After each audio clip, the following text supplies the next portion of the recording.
Hello, this is your boy Miguel from the Mobile Mechanic 757. I get down, I get straight to the point.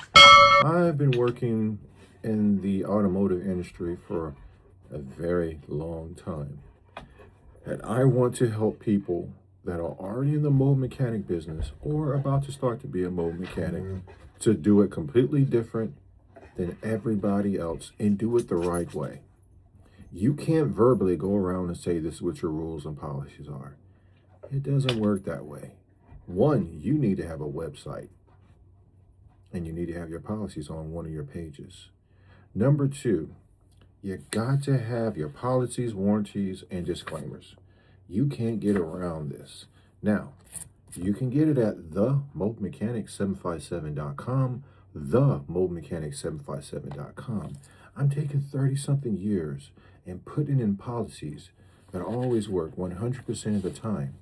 If you ever find yourself in court and you have no policies and you're not doing what you're supposed to be doing right, you're going to lose the case. And you're going to look like a complete idiot, by the way. You're the business. You're supposed to be the one in control. It's just the way it is. With no warranties and policies and disclaimers or refunds and how it works and all that, you're just a free-for-all. And the customers are pretty much going to run your business. And that's going to be your fault. And it's going to be very frustrating. How do I know? I did it before. I don't want you to do that. So I'm going to read some of the stuff with our policies, which this is right here. You can go on Microsoft Word and edit it to your own business and your own state laws and principalities. So first thing, I let the customers know if I supply the parts. I also let them know who's warranting those parts. I also put in there if they're handing me stuff that is unsafe, I'm just not going to do the job. I also let the customers know for safety reasons, please stay 6 feet away from me. Please don't be over my shoulders because I'm going to be yanking. Stuff sometimes will be flying all over the place. Liquid might come out somewhere. I have my safety stuff. Customers do not. They're curious. I don't want my customers to get hurt. It's just the way it is.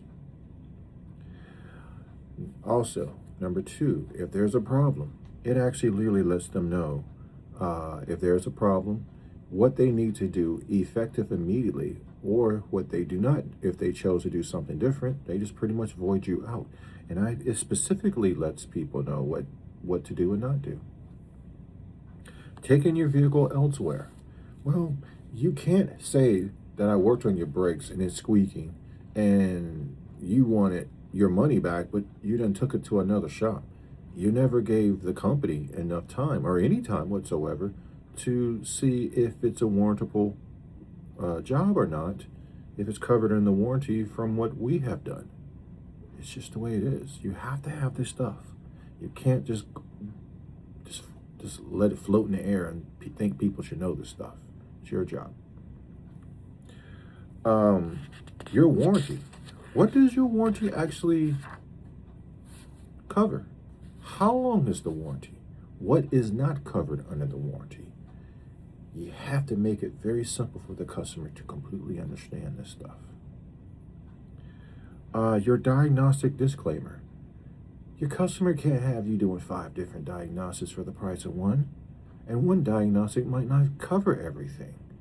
The car might not start, but it shakes when it does start. Well, that's 2 different separate warranties. Two different diagnostics. And what does that diagnostic cover and what does it not cover? You gotta put it in your disclaimer. Plastic, wire, metal, rubber, and related items, they break, they crack, they disintegrate. You gotta let the customers know this. They're just trying to get their car fixed and you're telling them, well, hey, this rubber hose is disintegrated, you gotta buy a rubber hose. They're gonna get upset at you and say, oh no, you did that.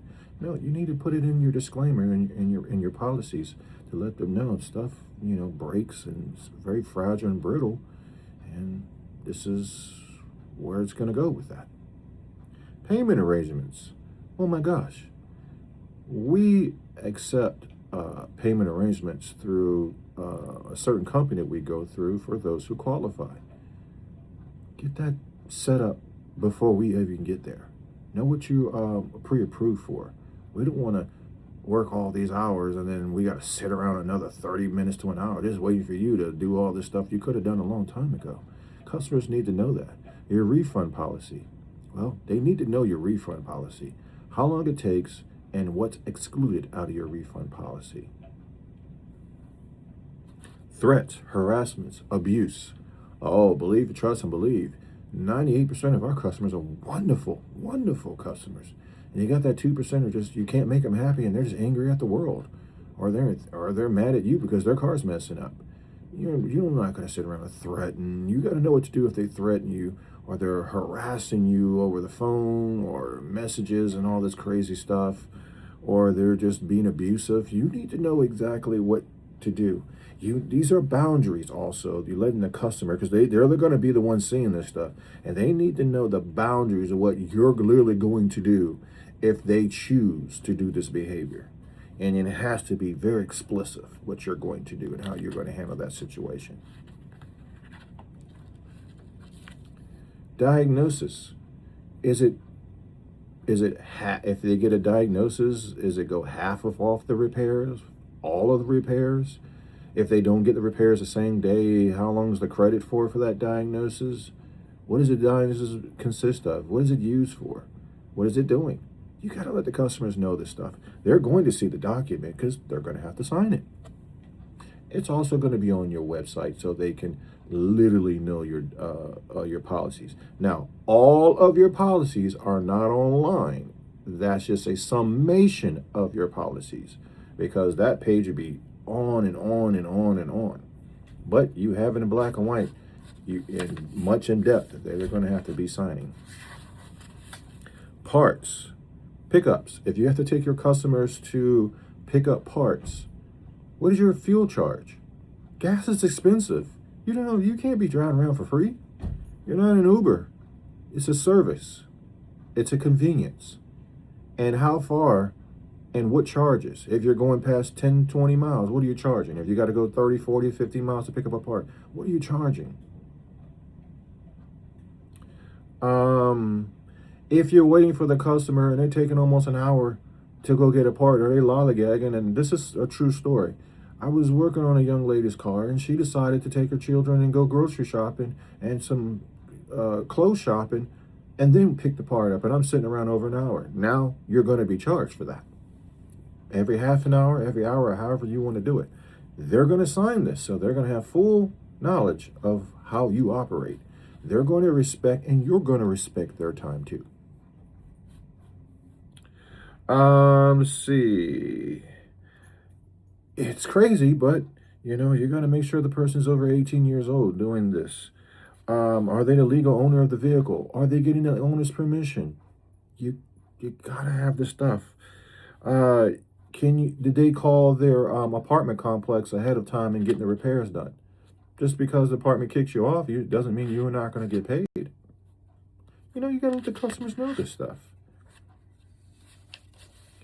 You got to let them know that there's sometimes unforeseeable, it might supposed to take 3 hours, but something unforeseeable might happen in the repair. It's like surgery. You'll see more and more stuff, and it might take a lot longer. So they're not going to be yelling at you, oh, I got to go to work, and you told me this. No, it's in the policy. Mechanic lien.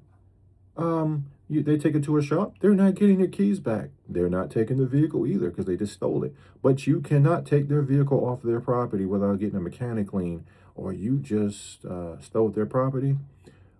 But the thing is, they'll call the police on you, and the police will give them their keys back. Well, I have a mechanic lien built in here saying that you can hold their keys until you get paid. Just the way it is, and then go through the proper channels. And then, of course, you have them sign it, and it's just the way it is. And when you get them to sign it, you're going to get them to sign it, print their name, date, license plates, and the VIN number. You need to cover your behind. When you go to court, nobody cares how you feel. Nobody cares what you think. They only care what the facts are. That's what the courts care about. The customer is going to be on a personal level. You're going to be on a business level. You need to protect yourself. And I have many scenarios where all this stuff came from. 30 years in compiled information that you can go to the MobileMechanic757.com and get this policy, which is extremely important. I don't care if you've been in business for 50 years, mobile mechanics, 10 years, 5 minutes, 1 minute, 30 seconds. You got to have policies. You can have this, purchases, download it, put it on Microsoft Word, edit it to your business, know your localities and your laws, and you put it into your policies. This pretty much covers a majority of the stuff that you got going on. And whenever I have to go to court, boom, you already knew, customer. When they're arguing with me on the phone, I'm not gonna argue with you. You knew it, customer. Oh, well, I didn't know. Well, majority of this stuff, not all of it, but majority is on my website, customer. You really can't argue with that. And you signed it, and you printed it, and I got your information. It's just the way it is. Well, if you like this video, please like, subscribe, share, hit that follow button, and remember, you are